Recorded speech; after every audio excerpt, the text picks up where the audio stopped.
Avatar vs Avatar, Aang vs Aang, la serie animada versus el live action. ¿Cuáles son las diferencias más destacadas entre la serie original y la serie de Netflix? ¿Qué detalles has podido pasar por alto, hayas visto o no la serie original? ¿Qué tramas de la serie animada se han obviado y que iban a ser claves para la temporada 3? ¿Hay algo que no sepamos y estén preparando? El 25 de junio del año del Avatar 2026 se ha estrenado la segunda temporada del live action de Avatar, la leyenda de Aang. Y en este vídeo vamos a hablar de la serie, de sus personajes y de las diferencias respecto a la serie animada original. Y tranquilidad, nos centraremos únicamente en el segundo libro que ha adaptado la segunda temporada. No hablaremos de nada de la tercera. Así que, bending a la intro.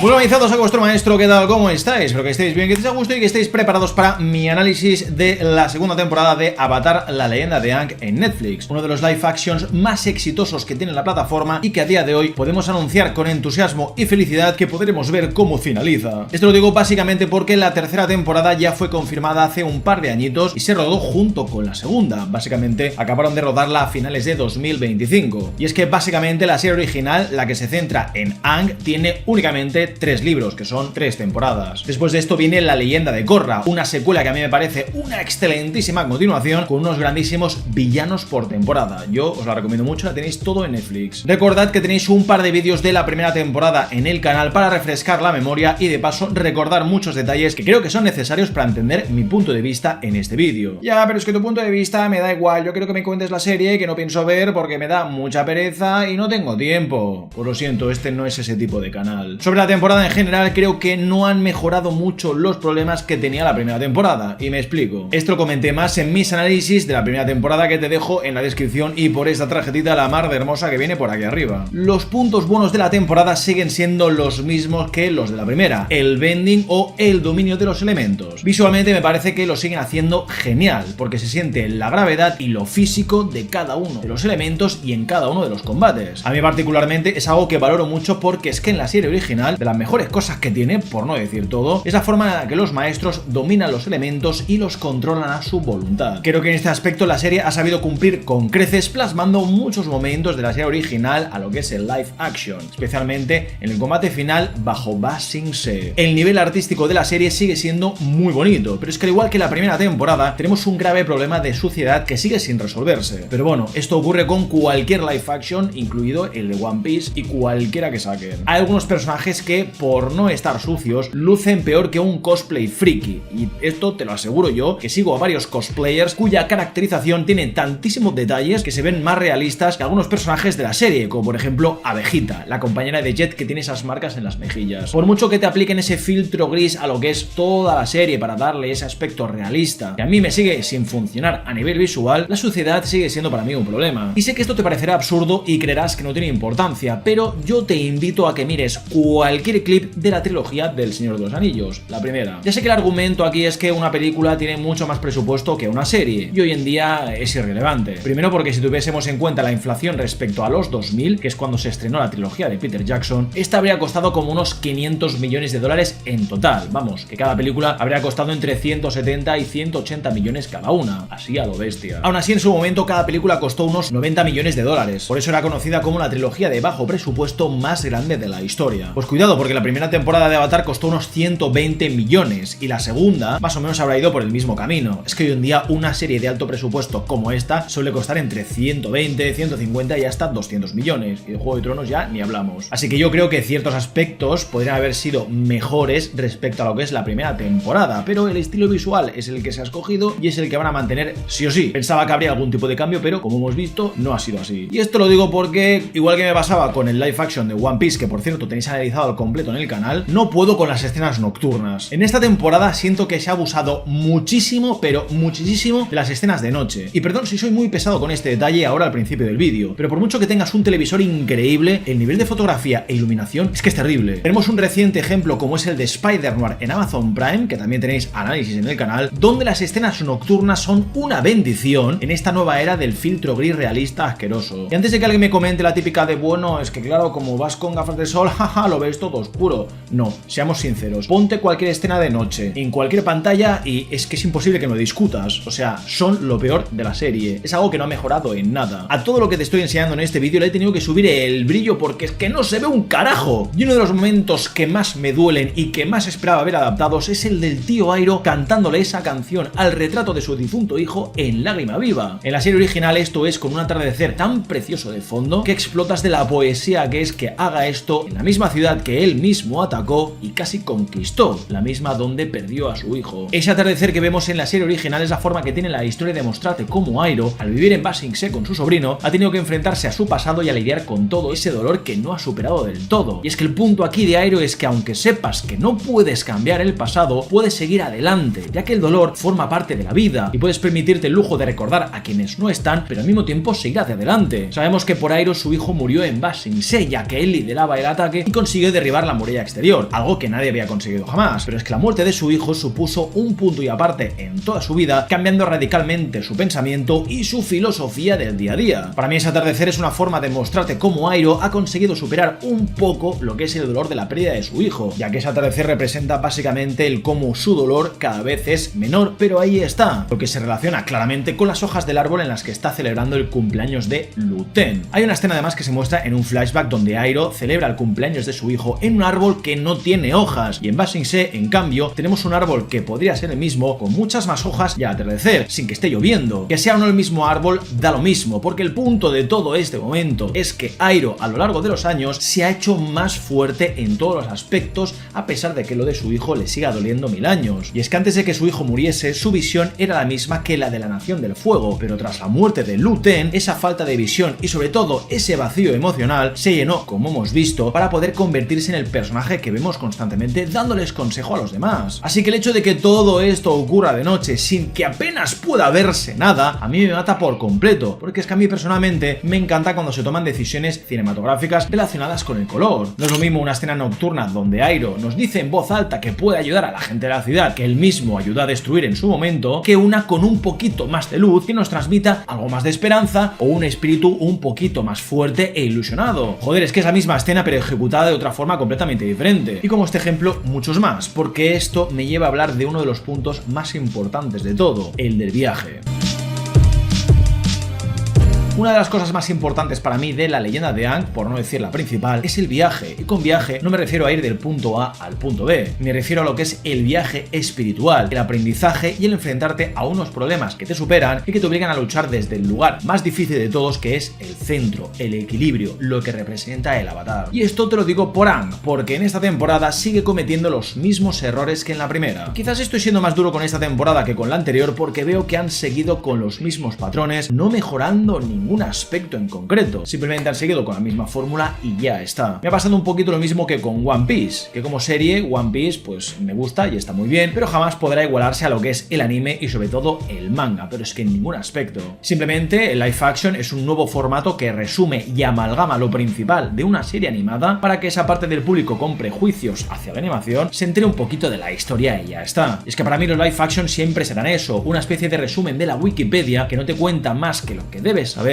sin importar cómo llegues a tu destino. Y repito, esto con la leyenda de Aang es más o menos algo parecido, salvo que en One Piece creo que salen ganando, al menos en lo que es esta segunda temporada. A pesar de los filtros realistas, de los buenos efectos especiales y de intentar convertir una caricatura en algo de carne y hueso, la leyenda de Aang ha perdido parte de su espíritu. One Piece sigue teniendo esa especie de locura y surrealismo que tanto caracterizan a la obra de Eiichiro Oda, ya que a pesar de ser extremadamente realista en muchos momentos, One Piece se toma muchos otros momentos de creatividad y sobre todo de humor. Y es que la leyenda de Aang no es una serie para niños, todo lo contrario, es una serie familiar. Lo que pasa es que sus protagonistas son niños. Aang solamente tiene 12 años y tal como ocurría en la primera temporada, le añadieron una seriedad que aunque cuadrase con el tono de la serie, no permitían que el personaje se diese el lujo de tener, no sé, un espíritu de niño, un poco más joven. Y es que en esta temporada Aang está peor que en la primera, está súper serio, no parece un niño de 12 años, parece más un adolescente de 20 o 20 y pocos. Y este creo que es otro de los problemas del live live action que su protagonista, si no espabilas con la producción, pega un estirón tan grande que pierde parte de la esencia de la obra original. Que sí, que lo puedes maquillar como quieras con que el cometa tarda más o con bromitas entre personajes, pero al fin y al cabo la esencia ya ahí se ha perdido. Aang es un niño que tiene que enfrentarse al fin del mundo para salvarnos a todos,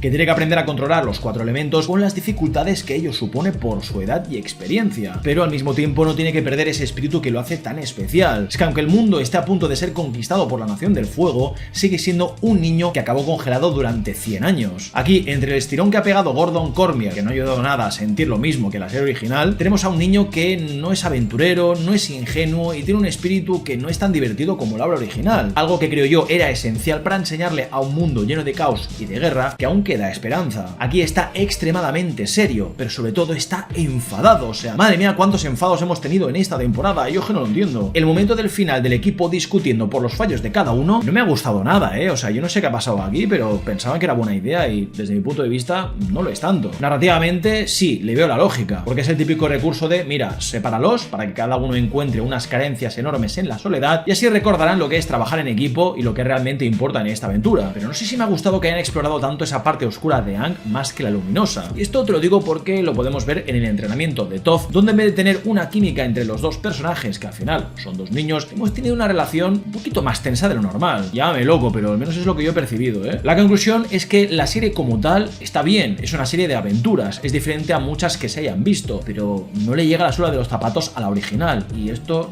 no es novedad para nadie, simplemente lo recalco porque creo que es necesario. Y esto es algo que no solamente ocurre en todos los live action, sino que aquí en concreto esa seriedad se ha comido el espíritu de la obra original sobre el compañerismo, la aventura, pero sobre todo el aprendizaje. Todo esto ha funcionado mucho mejor en lo que es la trama de Zuko, porque su vida es una vida muy trágica, pero comparado con el resto siento que está todo muy desequilibrado. Es como que la gente que ha hecho el live action sí ama la obra original y la respeta muchísimo, pero no han sabido cómo plasmarla de una forma que no sea tan seria. Por ejemplo, para mí uno de los puntos más importantes del segundo libro que adapta esta temporada es el gurú Pazik. Pazik es un nómada que se encuentra con Appa, ya que cuando es capturado en la biblioteca por unos maestros de la arena que lo vendieron a un circo de animales, acaba escapando y se encuentra en el Templo del Aire donde nació, tal y como hemos visto en ese pequeño flashback del capítulo final. Pues este gurú parecía un maestro del aire y resultó ser un maestro espiritual, un hombre que a través de una visión sabía que tenía que ayudar al avatar a superar su dolor y sufrimiento para poder llegar así a su máximo potencial. Esto es a lo que me refiero con un viaje espiritual, porque aunque entienda que Aang está bajo mucha presión, creo que era necesaria una figura espiritual que le enseñase a reconectar con su esencia. Sí que es cierto que hemos tenido en la biblioteca espiritual al avatar Yang Shen, uno de los últimos avatares que fue nómada del aire, pero por mucho que hayan condensado toda esta información en esta conversación, para mí ha sido solo eso, una conversación que no ha llegado a otra cosa más que aumentarle la presión que siente de por sí Aang. Con Pazik aprendes cómo la energía y tus emociones son como un arroyo por el que todo debe fluir. Si bloqueas ese arroyo, no podrás avanzar porque vives en el miedo y jamás podrás vivir realmente ni sentir las cosas como son. Lo mismo ocurre con la culpa o con el apego o aquellos sentimientos que escapan a tu control que tienes que asumir como normales, no como algo concreto y especial. Es algo natural de la vida, no tienes que obsesionarte con ello. Lo primero que tienes que hacer es aceptar que las cosas cambian y sobre todo que tienes que perdonarte a ti mismo el no ser perfecto. Pues yo no he visto nada de eso aquí, la verdad. Y tampoco es que me moleste la ausencia de Pazik, porque Yang Shen le podría haber explicado todo esto al mismo Aang o enseñarle alguna cosita. Pero aquí es donde entiendo el hecho de que tengamos 7 capítulos en vez de 8, porque es como que hay metraje que ha tenido que condensarse sí o sí porque no había más tiempo. Con Pazik aprendemos que una vez liberados los 7 chakras, Aang puede entrar cuando quiera en el modo avatar, lo puede controlar sin problemas, vamos. Y lo importante de esto es que el último chakra es el más crítico, porque es el chakra del pensamiento, el que conecta la energía cósmica pura, está bloqueado por el apego terrenal, aquello que nos ata a nuestra vida en la Tierra. En este caso, son los sentimientos que tiene Aang por Katara, algo que se ha llevado de una forma muy extraña en esta temporada y que no se siente demasiado natural, vamos, como que lo he sentido bastante forzado, especialmente por Aang en muchos momentos. Y esto lo comento porque al final de la temporada, el momento de Aang pasando al estado avatar se ha sentido una cosa bastante extraña, porque en la serie original Aang es quien toma varias decisiones que no puede eludir. La primera, que si interrumpe su entrenamiento no podrá entrar en estado avatar nunca más, porque su último chakra estará completamente bloqueado y no podrá fluir con el resto de sus vidas pasadas en esa energía cósmica que te comentaba antes. La segunda, todo esto lo interrumpe por proteger a Katara, un poco al igual que Luke Skywalker en Dagobah. Como tiene que salvar a sus amigos, o en este caso a la chica a la que ama, Aang prefiere protegerlos que entrenar por sí mismo. Y el tercero es que en la serie original Aang se cubre con los cristales de esa cueva para conectar con su yo cósmico, despegarse de Katara y el amor que siente por ella, dejando atrás todo aquello que lo conectaba a su vida terrenal en el aspecto mental y sentimental. En Live Action hemos tenido un momento de shonen clásico donde el prota pues se enfada, conecta con su máximo poder y el resto de avatares y casi revienta a Azula. Y a mí esto es un poco lo que más me molesta, que aquí Aang controla el estado avatar sin ningún tipo de entrenamiento, dejándole a Azula esa pequeña ventana para lanzarle un rayo y dañarle gravemente. Y aunque sea lo mismo, hay cosas diferentes, ¿vale? Porque el tema aquí es que Azula ataca a Aang por la espalda y no de frente como ha hecho en el Live Action. Y sí que esto te parecerá una tontería y una chorrada, ¿vale? Pero en realidad no lo es, porque Aang ahí estaba al máximo de su potencial. En cambio, en la serie original estaba conectando con sus ancestros, dejando esa ventana de vulnerabilidad de la que Azula se aprovechó. Y repito, esto es parecido a la serie original sin tener el verdadero mensaje que la caracteriza. Sí, tenemos el combate contra Azula, tenemos la armadura de cristales de Aang, tenemos los tentáculos de agua de Katara, tenemos los látigos de fuego de Zuko, tenemos la huida en la cueva a través de la cascada y tenemos también la ayuda de Airo. Pero lamento no estar tan entusiasmado como en la primera temporada, ya que hay ciertas cosas que habrían sido una oportunidad de mejora enorme y al final han acabado siendo un conformismo que sigue la fórmula de siempre y no arriesga nada más.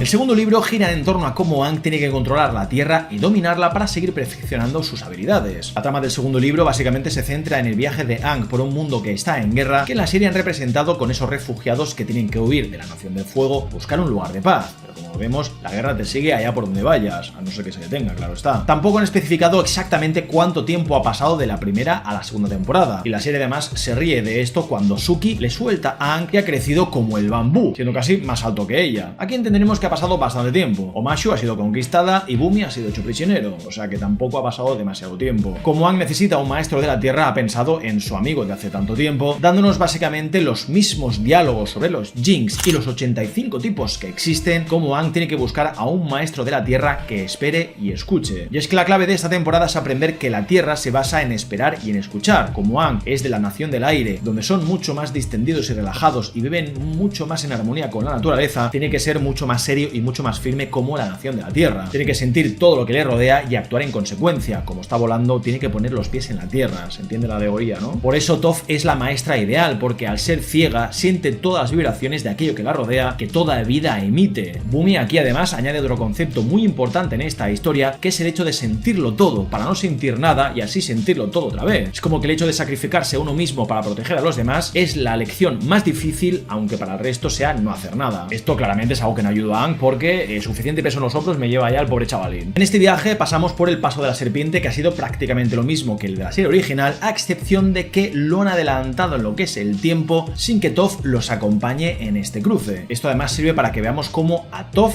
Sokka le hace mucha gracia, vamos, que le mola. También está la señora embarazada que cuando da a luz le pone nombre a su hija de Esperanza, que es algo que Aang ha recuperado en este punto de la historia, donde está evidentemente hundido por las responsabilidades que tiene encima y que hasta que no ha ayudado a la gente no ha recordado lo que tiene que hacer. Por ahí también hemos visto que está Chong, pero bueno, ha pasado sin pena ni gloria, o sea, ahí lo dejamos. Todos los tejones ciegos también se queda ahí. El único añadido nuevo aquí es que la serpiente, cuando lucha contra Katara y contra Aang, acaba herida, llevando a que Aang tenga que aprender por las malas a curar gracias al dominio del agua. Esta es una de las cosas que me ha gustado, el hecho de que han planteado un conflicto interno en Aang enfrentándose a un reto que aún no domina del todo del agua, que es la curación. Esto me ha hecho mucha gracia porque aquí ha conseguido como aprenderlo y no lo ha usado nunca más en la temporada. Ha sido como muy interesante de ver, pero he visto no me acuerdo. El diseño de la serpiente me ha parecido excelente y visualmente ha sido una barbaridad, ¿eh? O sea, aquí se la han sacado. Lo que no me ha gustado, claro está, es ese filtro gris asqueroso que le quita el color de la vida a una serie que en el fondo es súper colorida. En todo este viaje siento lo mismo que en la primera temporada. El equipo no tiene esa conexión que yo al menos necesitaba ver. Como que han sido algunos momentos puntuales, como por ejemplo Katara metiéndose con Sokka y Sokka metiéndose con Katara y alguna cosita con Aang. Pero esta era una de mis grandes quejas de la primera temporada y no ha mejorado demasiado. Digamos que han seguido la misma estela de algún que otro momento juntitos, pero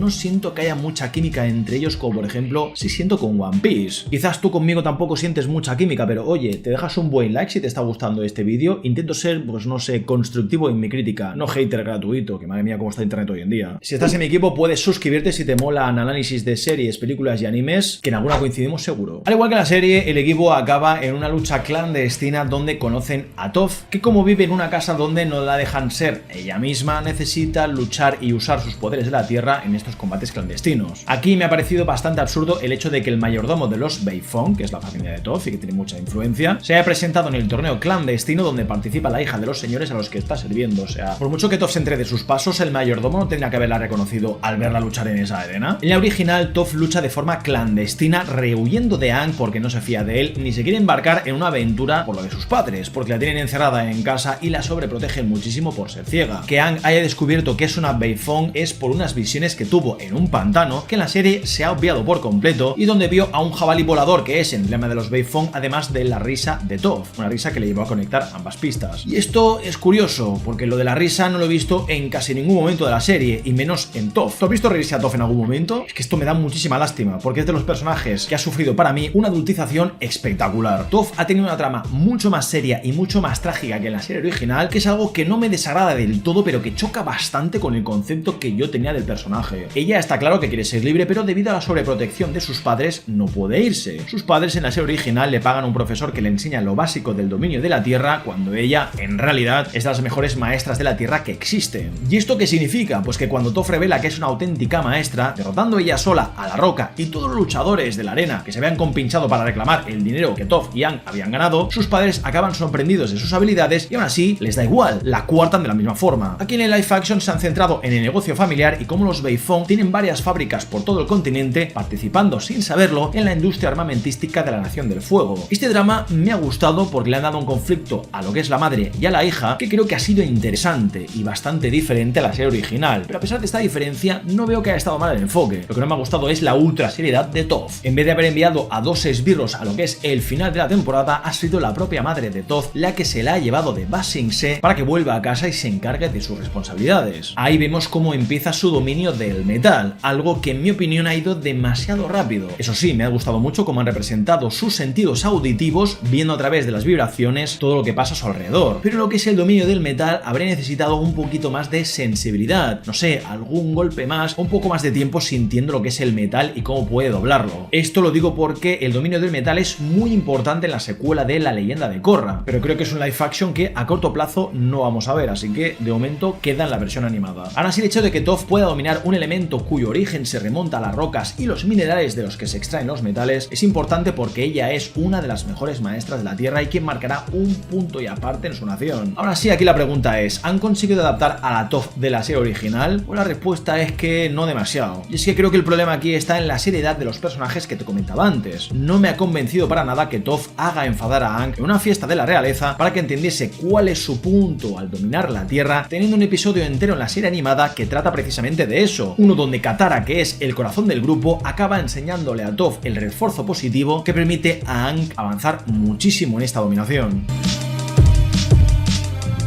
Así que la única pista que le queda al equipo para conseguir derrotar a la Nación del Fuego es a través de la Biblioteca Espiritual, un lugar que en la serie original está en medio del desierto y no en Ba Sing Se. Yo entiendo perfectamente que hayan movido todo esto del desierto a la ciudad, porque quizás por un tema presupuestario, por entornos o por el metraje de la serie no se ha podido. Recordemos que la temporada tiene un episodio menos que el anterior, y esto creo que le ha pasado factura en mi opinión. Podrían habernos dado un episodio espiritual como el que te he comentado antes, pero como hay uno menos es lo que hay. La cuestión aquí es que la biblioteca es un lugar físico y no espiritual. Con esto lo que quiero decir es que no tienes que conectar con los espíritus para poder entrar. Aún así entiendo la decisión porque teníamos que deshacernos de Jet y también del profesor Zei, el antropólogo de Ba Sing Se, que al igual que la serie original vive en la ciudad y es un hombre de mente abierta y mucha hambre de conocimiento. Siento que esta ha sido la decisión más lógica para lo que estaban planteando, pero no puedo más con las escenas de noche y encima con tan mala iluminación, de verdad. O sea, que alguien les dé un maldito foco. O nos pasamos o nos quedamos cortos, no hay punto medio. Lo digo porque toda la trama de la biblioteca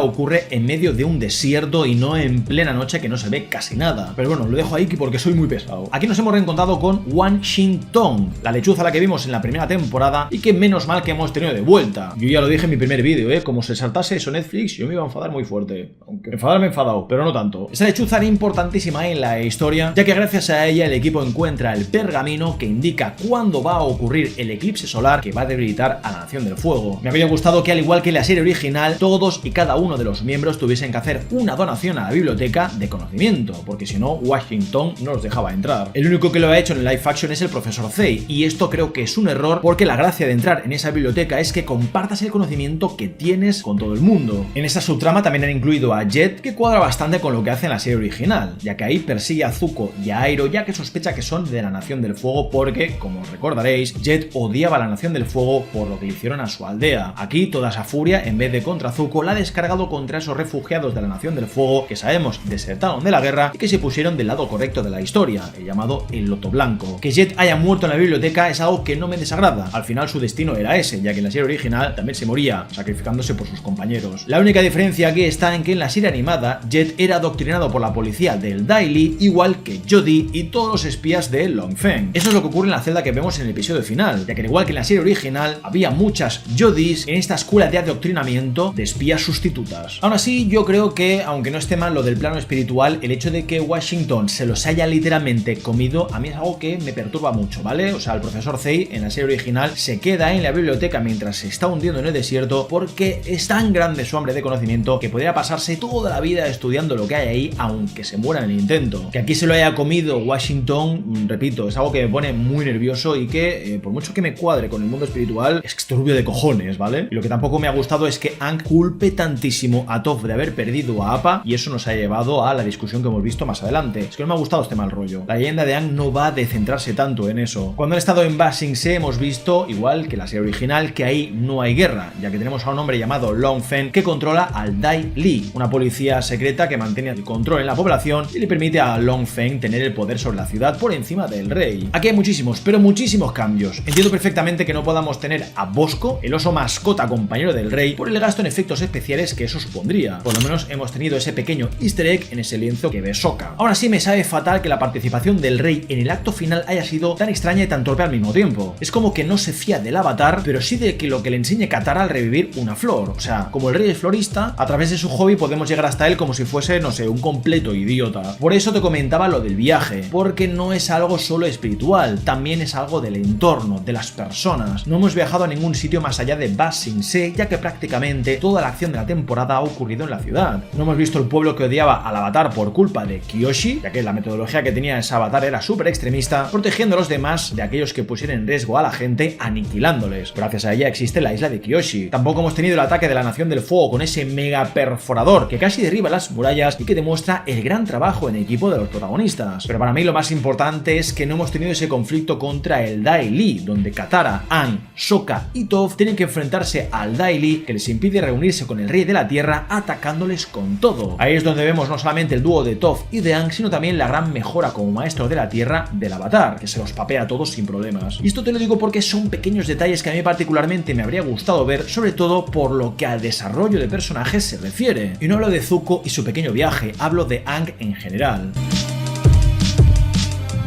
Por eso la trama de Zuko funciona tan bien, porque su historia es una tragedia familiar que, como hemos visto en los numerosos flashbacks, se remonta a una infancia complicada donde su padre, como vemos, era un hombre que dejaba mucho que desear en lo afectivo y lo empático. Esto me ha funcionado mucho mejor de lo que esperaba, precisamente por la seriedad de la serie de Netflix. Zuko en la serie animada tiene un camino de redención y aprendizaje espectaculares que lo convierten en un personaje más profundo de lo que puedes creer. En live action eso se intenta, pero para mí nunca llegará a la altura de la serie animada. Y a pesar de eso, sigue siendo lo mejor que tiene en live action. Aunque Zuko sigue en conflicto consigo mismo por cómo su cicatriz le ha marcado para siempre a través de la vergüenza y sobre todo la culpa, ha aprendido más de lo que quería. En vez de viajar con el tío Airo por el continente como en la serie animada, cruzándose con los rinocerontes del coronel Monke, que era un viejo grupo de élite de la Nación del Fuego que cantaba con Airo, hemos tenido una pequeña subtrama agrícola donde Zuko debe curtir su paciencia mientras que Airo tiene que intentar que su sobrino aprenda a escoger su propio camino y no el que los demás han dictaminado para él. Por eso ha mantenido la historia del pequeño Peng, que en realidad es el pequeño Lee en la serie original, algo que le da más sentido al hecho de que Zuko tome prestado ese nombre cuando llega con Airo a Ba Sing Se. Aunque el cambio no me molesta, creo que han sabido llevar muy bien esto en el live action, porque ahí Zuko ha aprendido todo el dolor que la Nación del Fuego ha provocado y a la que él pertenece. Zuko se separa de su tío porque culpa a Airo de todo lo que le ha ocurrido en la vida, ya que como Airo renunció a ser el nuevo rey del fuego, dejó vía libre a su hermano Ozai, que se convirtió en un monstruo que marcó para siempre la vida de de Zuko y también la condena de atrapar al Avatar. Yo creo que ya que se ponían tan serios, podrían habernos dado más trama palaciega en la Nación del Fuego, ya que básicamente los flashbacks de Zuko nos descubren varias cositas. La primera, que Azula de pequeña es mucho más psicópata que la Azula que hemos visto en el live action, ya que en la serie original se alegra hasta de que su abuelo se haya muerto. Lo segundo, que el nombre de Azula viene en honor a su abuelo, Azulón, que es el padre de Airo y de Ozai. Y no tiene nada que ver con que el fuego que tiene Azula sea de color azul, ¿vale? O sea...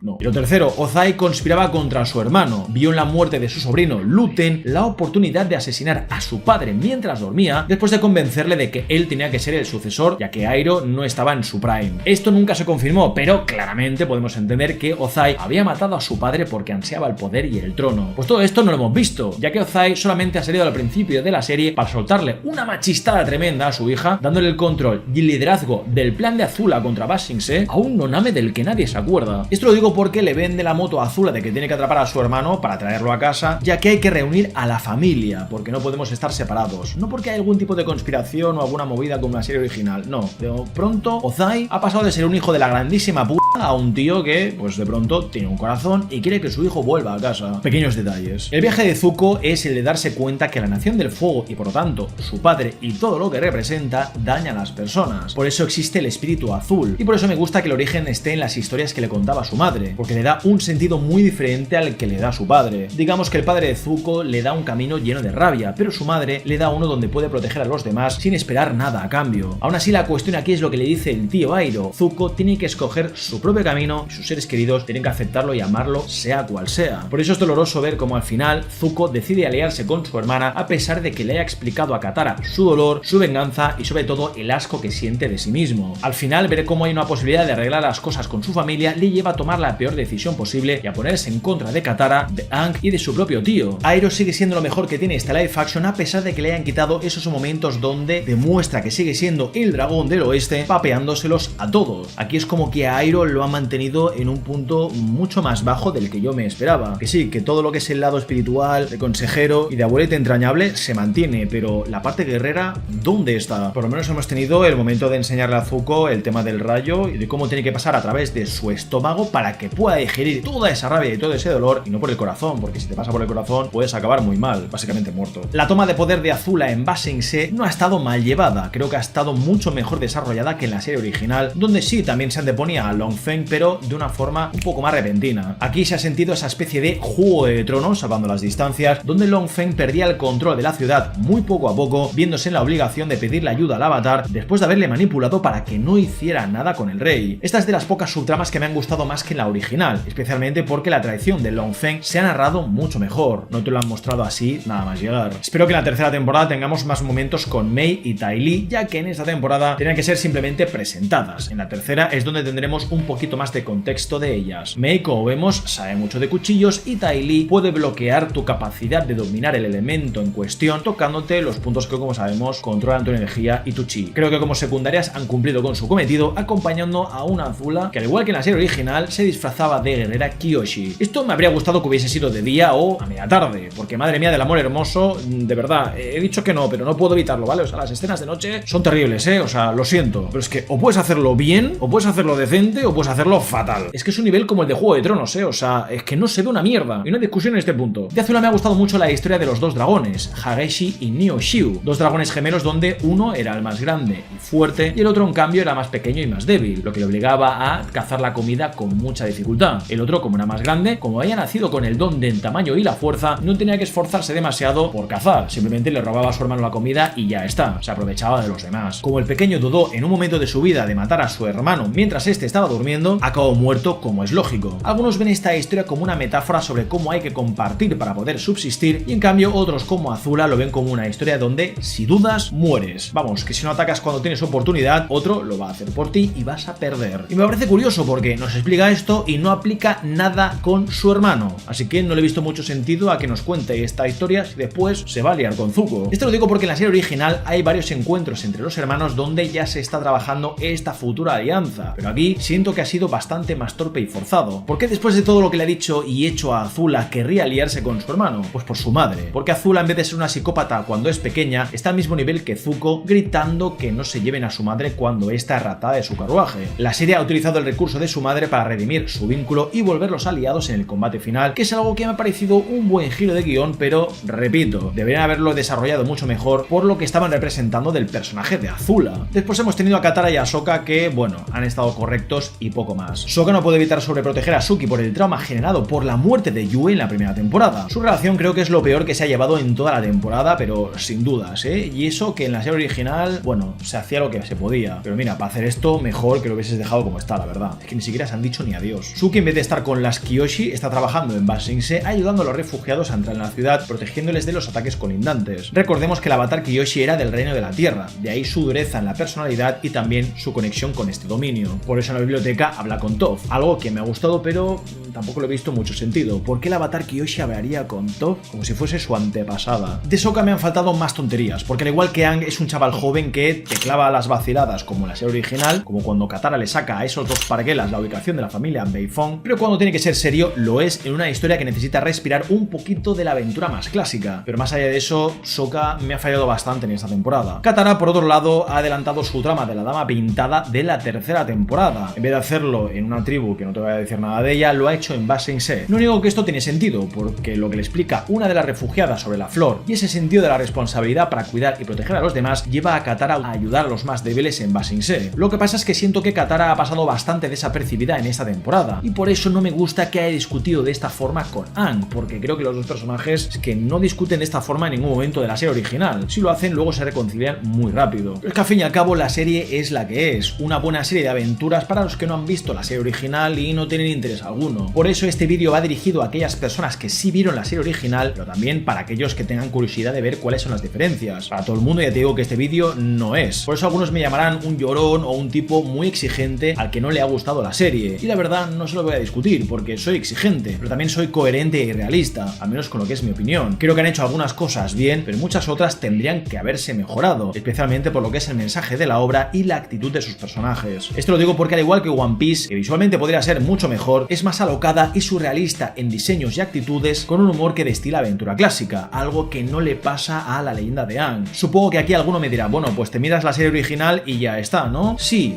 es que lo he hecho precisamente para prepararme este vídeo y no tendría que haberlo hecho, porque es que el enfoque que tenía es completamente diferente al de no haber repasado nada de la serie original, te lo aseguro. La tercera temporada, como te he dicho, ya se ha rodado y si todo va bien, el año que viene tendríamos que tener novedades, ya que ahora estarán con los efectos especiales. Pero lo que me pone más triste de todo esto es que como ya se ha rodado, no habrá mejoras en ningún aspecto que te he comentado, especialmente en lo que es Aang, en la actitud de ciertos personajes y sobre todo en esa seriedad que no hay forma de que se le vaya a esta serie. Pero oye, para una serie de Netflix que no ha sido cancelada y que tendrá un final, por lo menos, pues es algo que me pone contento. Lo único que espero es estar vivo para poder verlo. Mira, gente, hasta aquí mi vídeo análisis de la segunda temporada de Avatar, la leyenda de Aang. Me habré dejado algunas cositas, pero piensa que han sido 7 horas y pico de serie, así que estoy ya saturadísimo, imagino que igual que tú. Así que lo único que puedo decirte es que te dejes un buen like si te ha gustado el vídeo, mi crítica y mis quejas. Y si no te ha gustado nada de lo que te he dicho porque la has amado o lo que sea, lo echas a los leones, que no pasa absolutamente nada. Entro en estado de Avatar y se acabó. Muchísimas gracias a mis Patreons y miembros de YouTube por su apoyo incondicional. Links en la descripción por si quieres un mecenas que apoye fuertemente el canal todos los meses de otras formas. Y yo que me despido, gente.